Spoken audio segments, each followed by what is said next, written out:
Est-ce que vous aussi, vous avez cette boîte rangée dans un coin sombre et ténébreux, là où se cachent depuis des années ces vieux câbles poussiéreux que l'on camoufle dans l'espoir qu'ils nous seront peut-être utiles un jour? Eh bien ce jour, selon mon humble avis, ça n'arrivera jamais puisque la technologie évolue et bientôt tout passera par les ondes. En faisant du rangement ces dernières semaines, je me suis rendu compte que j'avais pas mal de câbles USB qui me servaient complètement à rien et qui étaient parfois défectueux.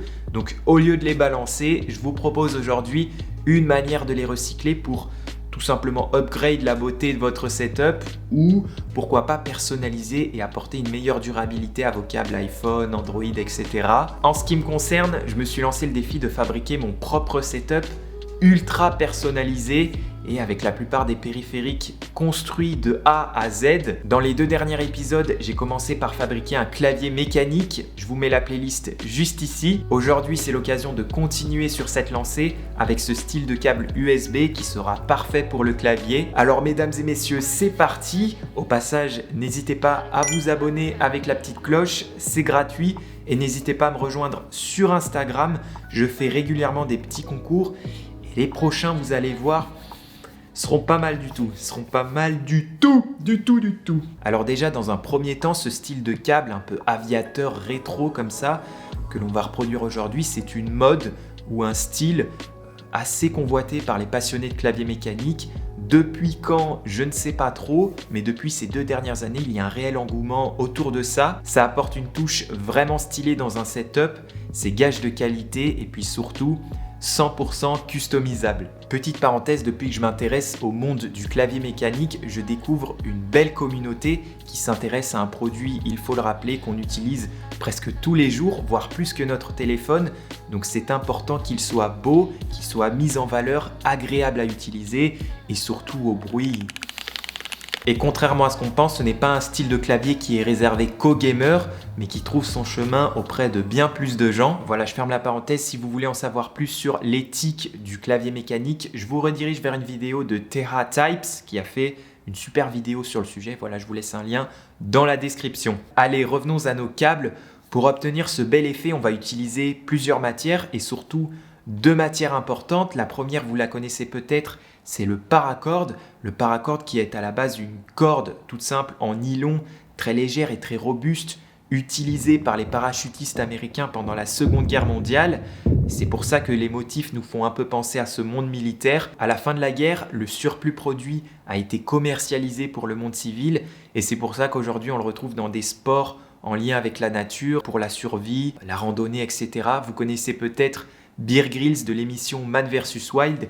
Et c'est un peu ça aussi qui a popularisé le paracorde. La deuxième matière que l'on va utiliser, c'est du TechFlex, qui est une sorte de gaine en PET ou polytéréphtalate d'éthylène. On le connaît bien celui-là. Sous la forme de gaine, il est surtout utilisé pour le monde automobile, marine ou électronique pour protéger les câbles des différents environnements ou tout simplement pour avoir des codes couleurs pour simplifier les choses. Voilà, maintenant, après avoir mentionné ces 2 matières importantes que l'on va utiliser, je vous fais un petit récap de tout ce qu'il faut avoir pour recycler vos câbles. Il vous faudra dans un premier temps un câble USB 2.0, la plupart des câbles feront l'affaire et sont souvent compris entre 3 et 4 mm de diamètre. L'idéal, c'est les câbles de norme AWG28 qui font à peu près 3,7 mm de diamètre. Pour les plus gros câbles de 5 mm de diamètre, il faudra bien faire attention au choix des dimensions de la gaine par la suite. Vous inquiétez pas, je vais tout vous expliquer. À noter, petite information, qu'un câble USB ne peut pas faire plus de 5 mètres.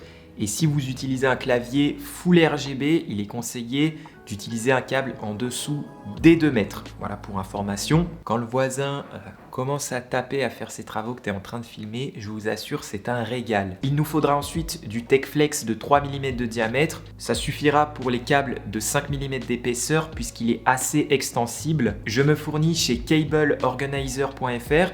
Ils ont de la super gaine TechFlex officielle. Ensuite, il nous faut des connecteurs USB ainsi que des connecteurs de votre choix qui correspondent à vos appareils. Donc USB mini, USB micro, USB-C, USB Lightning. Attention cependant, si vous voulez faire un câble USB-C à USB-C, il faudra choisir une connectique avec une résistance de quelques kilo-ohms. Donc pour ça, je vous mets un lien dans la description. Ensuite, il nous faut l'élément principal de tout cet assemblage.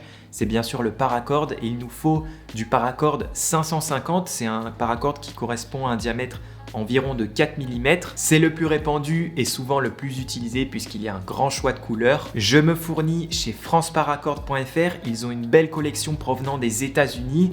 C'est des vrais, c'est de la bonne qualité. Pour des câbles USB de 5 mm d'épaisseur, on partira sur des paracordes 750. Je n'ai pas testé, ça me semble un petit peu juste parce que le paracorde fait 4,5 de diamètre et le câble USB fait 5 mm de diamètre.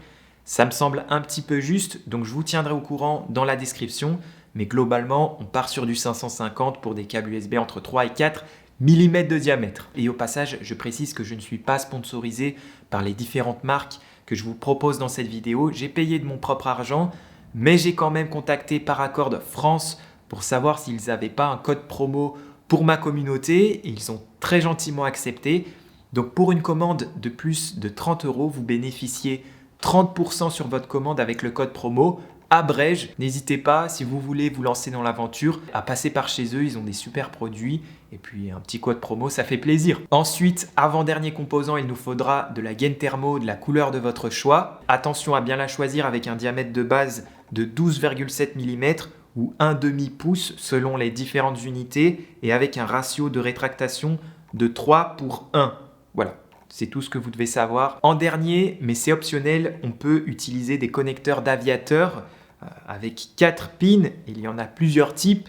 Il y a les YC8, les GX12 et les GX16. Ils sont de différentes tailles, du plus petit au plus grand. Moi, personnellement, j'ai utilisé le GX12 en priorité. Voilà pour l'ensemble des composants nécessaires pour accomplir ce petit projet et pour vous donner une idée du prix. Si vous voulez vraiment faire le minimum et commander les composants pour 4-5 câbles, voire moins, ça vous coûtera à peu près 32 €, frais de port compris, sans les câbles USB que je considère qu'on a tous un petit peu à la maison. Dans tous les cas, tous les liens des composants que j'ai utilisés sont en description et il vous faudra également un peu de matériel. Ça, normalement, on a à peu près tous, mais il vous faudra un fer à souder, de l'étain, une pince à dénuder, une pince coupante, une pince plate, un briquet et un heat gun. Pareil, je vous mets les liens de mon matos en description. Voilà. Mesdames et messieurs, c'est parti, on se lance dans la fabrication. La première chose à faire est de prendre vos câbles USB et de couper les deux extrémités. Ici, rien de compliqué, on utilise la pince coupante. Ensuite, on va mesurer la distance de notre câble pour couper un morceau de paracorde à la même dimension.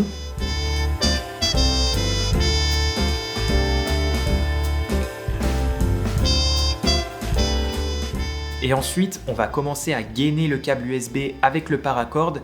Et là, mesdames et messieurs, attention, si vous utilisez des petits câbles style iPhone, etc., ça ne sera pas très compliqué. Mais si vous utilisez des câbles de 3,7 mm environ, ça peut être très délicat et très décourageant. J'ai mis personnellement une trentaine de minutes pour gainer mon premier câble, donc prenez votre temps. L'astuce, c'est de pousser légèrement le paracorde, de pincer et ensuite de tirer avec la main droite. De cette manière, on arrive à gainer petit à petit, donc prenez votre temps et puis ça devrait aller comme sur des roulettes, mais n'oubliez pas que ça demande quand même pas mal de pratique et ne pas se laisser décourager. Voilà. Une fois cette étape terminée, on va laisser 2,5 cm de câble apparent pour les deux extrémités et on va brûler légèrement les deux bouts du paracorde pour que ça soit plus clean et pour que ça accroche légèrement au câble USB. On peut maintenant gainer le paracorde avec le TechFlex. Et ici, même méthode que pour le paracorde, on vient l'insérer gentiment et puis ça fonctionne bien, mesdames et messieurs, ça fonctionne très bien. À noter ici que j'utilise du TechFlex blanc, mais on peut très bien utiliser d'autres couleurs, à vous de personnaliser.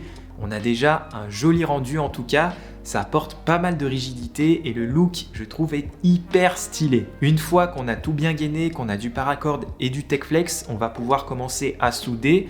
Donc pour ça, on vient dénuder les deux extrémités. Souvent, on découvre 4 câbles, mais ça arrive qu'on n'en ait que 3. Donc pas de souci, vous allez voir pourquoi. On vient prendre un connecteur USB et qui se monte d'ailleurs de cette manière. On a la partie inférieure avec le petit logement pour la fiche, souvent en blanche ou en noir. et la partie supérieure qu'on assemblera plus tard. L'idée c'est d'avoir la petite rigole de la connectique USB en contact avec le TechFlex pour qu'on puisse l'englober par la suite. On peut maintenant ajuster les câbles à souder et dénuder très légèrement.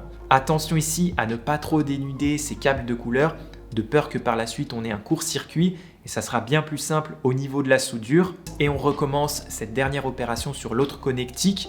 Moi ici j'ai du micro USB. On installe notre troisième main et on peut commencer à étamer les pattes des connectiques ainsi que les câbles de couleur. Et ensuite seulement à l'aide d'une pince on peut venir souder les différentes broches selon le schéma électrique. Normalement on se retrouve avec du vert, blanc, rouge, noir, mais on peut se retrouver avec du marron, orange, bleu, jaune. Dans tous les cas, je vous affiche tous les schémas électriques pour les différentes connectiques. Pour certaines fiches, comme la mienne pour la micro USB ou la Lightning, c'est un petit peu délicat de souder. Donc je vous encourage à vous procurer un bon fer à souder. Moi j'utilise le TS100 avec une pointe assez fine.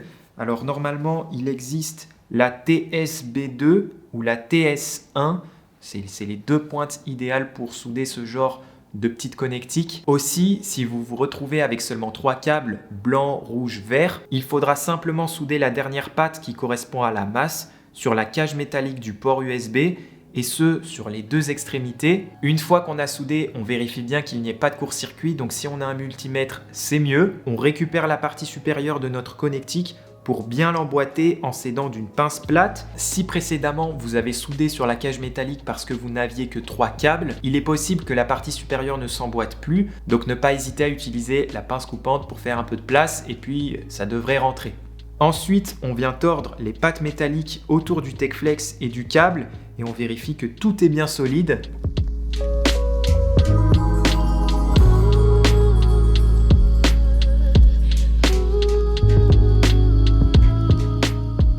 Et on a presque fini, on peut maintenant découper un morceau de gaine thermo entre 30 et 25 mm selon les goûts.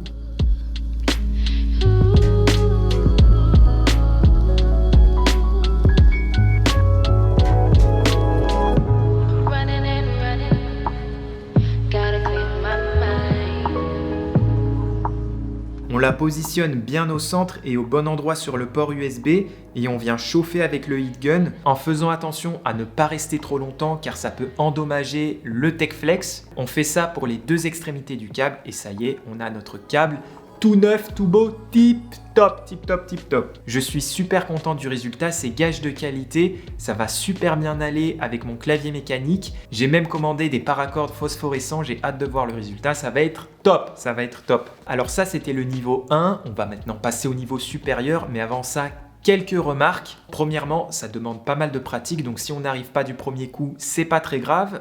Ça demande de l'entraînement. Ensuite, pour rendre les soudures encore plus résistantes, de peur que ça vienne lâcher parce qu'on n'est pas très serein sur nos soudures, eh bien on peut utiliser de la colle chaude pour renforcer ou de l'époxy, pourquoi pas. C'est même mieux puisque ça évitera de fondre si le câble vient à chauffer par la suite. De plus, si vous vous lancez sur une connectique Lightning pour iPhone, il y a ce petit capuchon qui se met par-dessus la connectique. Donc pour le fixer, un peu d'époxy sera parfait. Allez mesdames et messieurs, on passe au niveau 2. On va essayer maintenant d'ajouter ce connecteur aviateur pour ce look un petit peu plus rétro. On commence par prendre un câble entièrement réalisé avec un embout micro USB ou selon votre choix, mais avec une extrémité dénudée. Ensuite, on va démonter le connecteur pour faire apparaître les broches sur lesquelles on va souder nos câbles. Ici, rien de compliqué, il y a 4 petites vis à dévisser. Le côté femelle, on le positionne sur le premier câble et le mâle sur le deuxième.